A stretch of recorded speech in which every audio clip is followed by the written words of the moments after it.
ముఖ్యమంత్రి గారు ఇక్కడికి విచ్చేసి వారే కాక వారి పరివారంగా ఉన్నటువంటి ఉప ముఖ్యమంత్రి గారు, మన మంత్రివర్యులు, మన దేవాదాయ శాఖ మంత్రి అందరూ వచ్చి ఈనాడు రామచంద్రమూర్తి యొక్క సేవలో పాల్గొంటూ ఉన్నారు. మరొక గొప్ప విశేషం ఈనాటి కళ్యాణానికి, పరాభవనామ సంవత్సర శ్రీరామనవమి కళ్యాణోత్సవానికి ఏమిటి విశేషం అంటే, ఈరోజు ముఖ్యమంత్రి వర్యులు అక్కడ సరిగ్గా ఈ పునరుద్ధరణ కార్యక్రమాలని ప్రారంభించి వస్తున్నారు. నిజంగా అది ఎంత గొప్ప అదృష్టం. ఎప్పుడో రామదాసు గారు కట్టారు, మళ్ళీ ఇది 50లో పునరుద్ధరణ జరిగింది ఆలయానికి. 58లో ఆ పునరుద్ధరణ, 68లో 58లో ప్రారంభమైనటువంటి పునరుద్ధరణ 68లో ఆలయం అనేటువంటిది ఆవిష్కరింపబడింది. ఈ కళ్యాణ మండపం ఇక్కడ మనం ఉంటున్నామంటే 68లో ఇది ఆవిష్కరింపబడింది. 68లో ప్రారంభించబడింది. 50 నుంచి 54, 58 నుంచి పునరుద్ధరణ సంఘం ఏర్పడి ఆనాడు 68లో ఇది ప్రారంభించారు.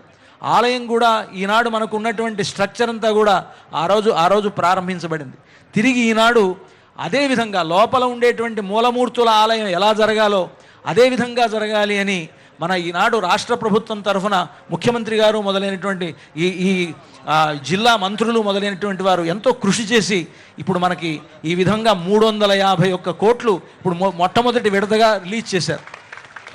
గొప్ప విషయం.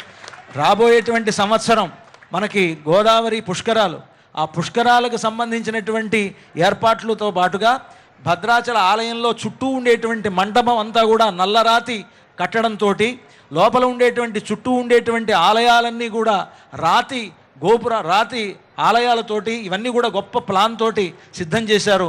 మొత్తం మీద 587 కోట్లు, సుమారుగా 600 కోట్ల బడ్జెట్ తోటి త్వరలో భద్రాచలం నిత్య నూతనంగా అత్యద్భుతంగా తయారవబోతున్నది.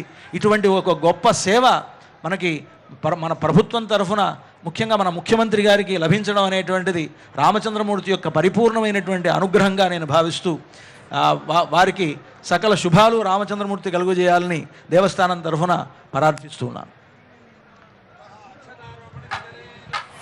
క్షీరేణ ప్రక్షాళ్య విరవదాయ క్షీరఘృతపాణినా విరవస్కేర్య సామ్రాజ్యమితి శిరసి నిక్షిపేత్.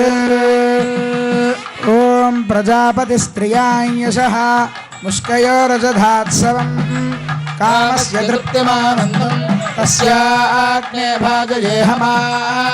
మోదః ప్రమోద ఆనందః ముష్కయోర్నిహితః సవః తృప్యేవ కామస్య తృప్యాణి